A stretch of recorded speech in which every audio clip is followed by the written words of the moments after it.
In this segment, I'm going to begin a discussion of the rights of speech, press, and assembly. I'm going to do it in the context of an historical review that also helps highlight a very important constitutional concept called selective incorporation. The two are so intertwined that I'm going to have to take more than one segment to deal with them. What I want to do is talk about, first of all, the historical basis of civil rights and civil liberties and how they developed in this country. And selective incorporation becomes a critical part of the latter part of that history. Let's start with the wording of the Constitution itself on this important subject. If we look at the First Amendment as it relates to speech, press, and assembly, here's what we find. The words of the First Amendment are, "Congress shall make no law abridging freedom of speech or of the press or the right of the people peaceably to assemble." Those critical constitutional words are what we're going to deal with. The first thing we need to do in looking at the text is to note that it starts with the word "Congress shall make no law." The theory of the original United States Constitution was that it was creating a federal government that would unite all of the original 13 colonies into 13 states that were a part of a federal nation. And therefore, the Bill of Rights, amended to that Constitution, were focused on limiting the power of that national government. Since the powers of the national government were included in Article 1, Section 8, the section that deals with the Congress, the wording of the First Amendment is "Congress shall make no law." So the original Constitution, including the first 10 amendments, was intended to limit the power of Congress.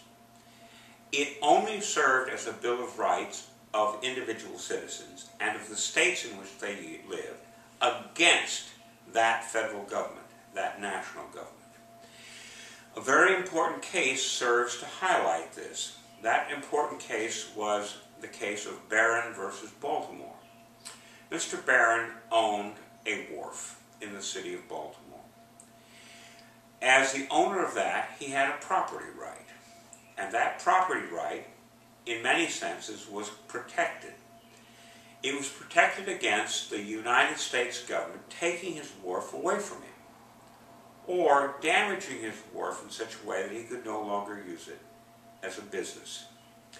In the wording of the U.S. Constitution, in the Fifth Amendment, Barron's wharf was protected by the Fifth Amendment, which says that you can't take property without due compensation. Now, what happened to Mr. Barron's wharf is that the city of Baltimore went to repair the streets. This was the early part of the 19th century, the early part of the 1800s, so it was covered with cobblestones. And when they finished their repairs, they dumped the debris in the harbor in Baltimore, right next to Mr. Barron's wharf. Suddenly, Mr. Barron's wharf could no longer be used to unload ships because the debris in the bottom made the harbor so shallow at that point that ships could not dock. Clearly, Mr. Barron was upset, and so he thought, protected as he was by the United States Constitution, he would sue the federal government in federal court to recover the damages. Sounds pretty good. Except the problem is that the U.S. Constitution only protected Barron from action by the federal government. It didn't protect him from action by the state of Maryland or its subunit, the city of Baltimore. So Barron discovered he got nothing. He would have had to sue the state of Maryland or the city of Baltimore, neither of which were inclined to want to pay for the damage to his wharf. Had it been the federal government that repaired the streets, Barron would have had a case. But because it was a state government, it did not have a case.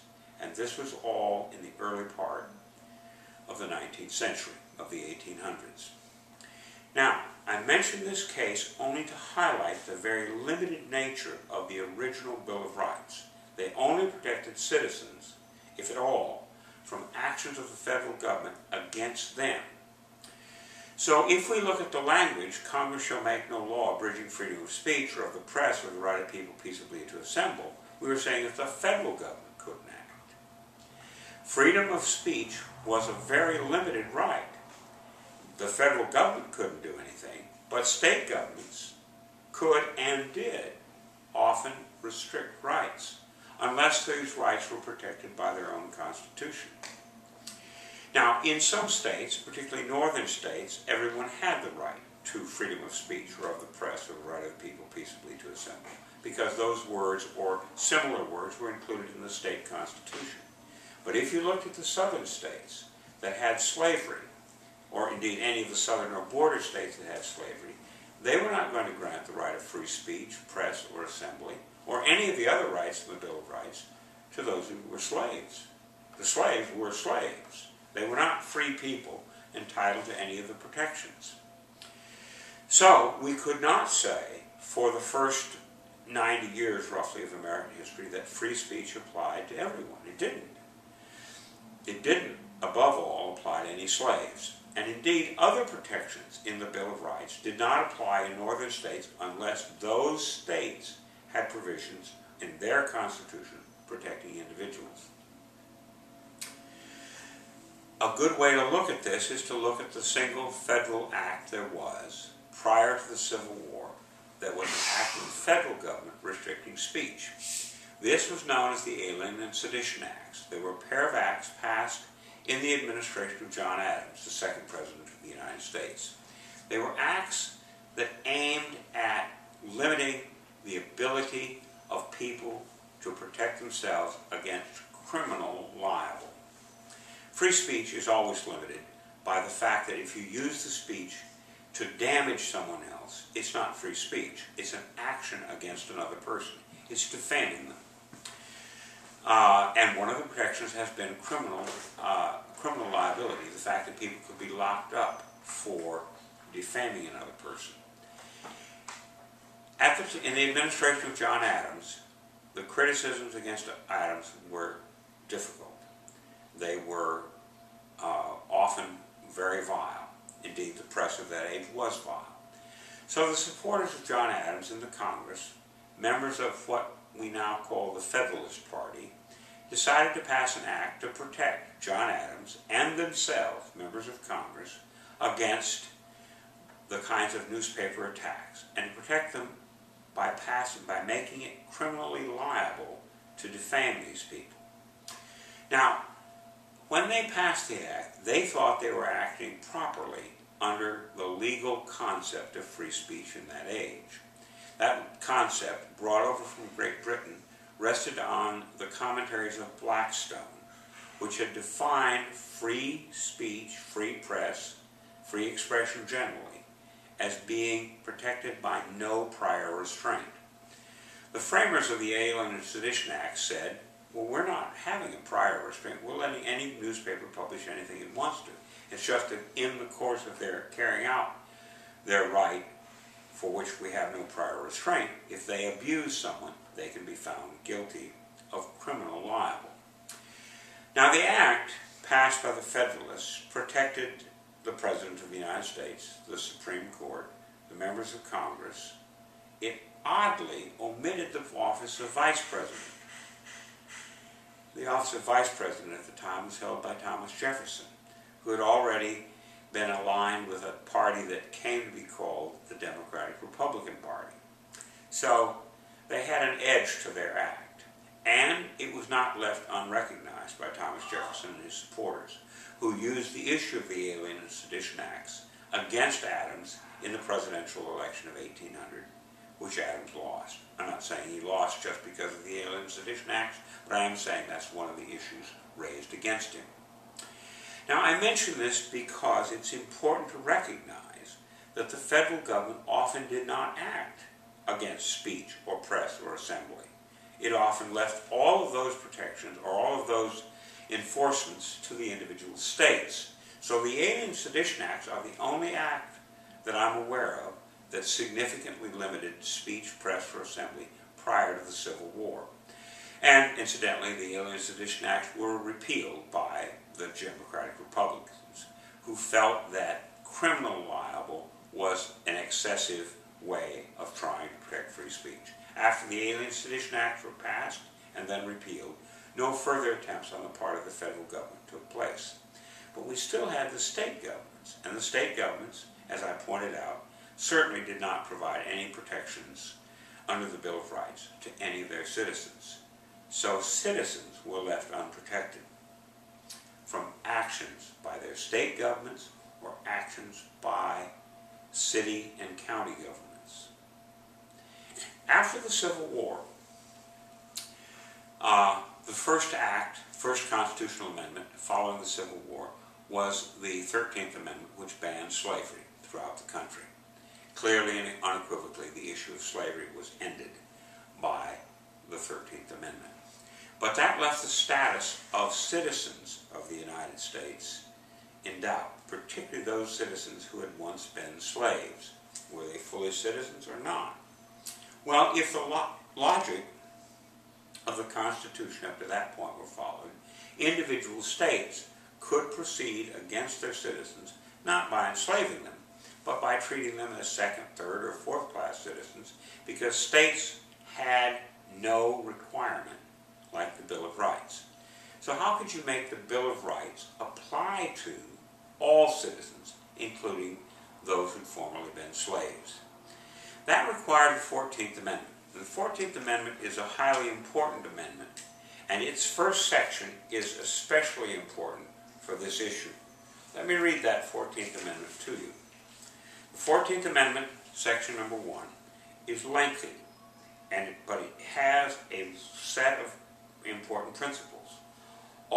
And here's what it says: all persons born or naturalized in the United States and subject to the jurisdiction thereof are citizens of the United States and of the states wherein they reside. Now, this section of the Constitution is most often discussed today in the 21st century with regard to immigration. It is pointed out that anyone who is born in this country becomes a citizen of the United States simply by an act of birth. The objection most often raised by those who are opposed to, say, illegal immigration is that people will cross the border. A woman might cross the border into the United States pregnant, and she might give birth in the United States. She doesn't become a citizen of the United States by that act alone, but the child does.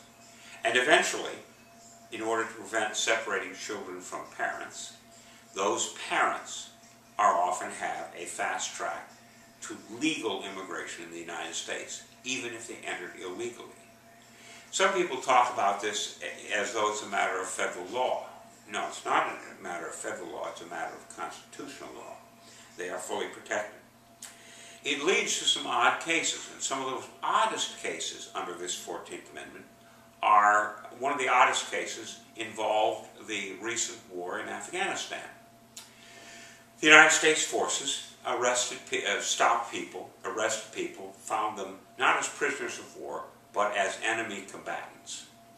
They were subject to military law under the interpretation given by the federal government in the early part of the 21st century. But among the enemy's combatants they captured was a man from Saudi Arabia, fighting on behalf of Al-Qaeda, who had a curious history. He was the child of one of the princes in the Saudi Arabian extended family, and his family, his mother and father, had been diplomats to the United States when he was born. He was born in the United States, and he was a citizen of the United States, so he could not be an enemy combatant. He had to be treated as a U.S. citizen under this provision. Well, we've united all people born in the United States and all people naturalized in the United States, and they are all said to be subject to the jurisdiction of the United States, and therefore there's a unification of citizenship to the United States and to the state in the United States. Now, what may the state do? The rest of this first section of the 14th Amendment says, no state shall make or enforce any law which will abridge the privileges and immunities of citizens of the United States, a provision that's not often used. And then, critically, nor shall any state deprive a person of life, liberty, or property without due process of law. nor to deny to any person within its jurisdiction the equal protection of the laws. Suddenly we have a very important new right. Had this been in place prior to the case of Barron versus Baltimore, Barron would have been able to proceed against the city of Baltimore because he would have been a citizen of the United States and of the state of Maryland at the same time.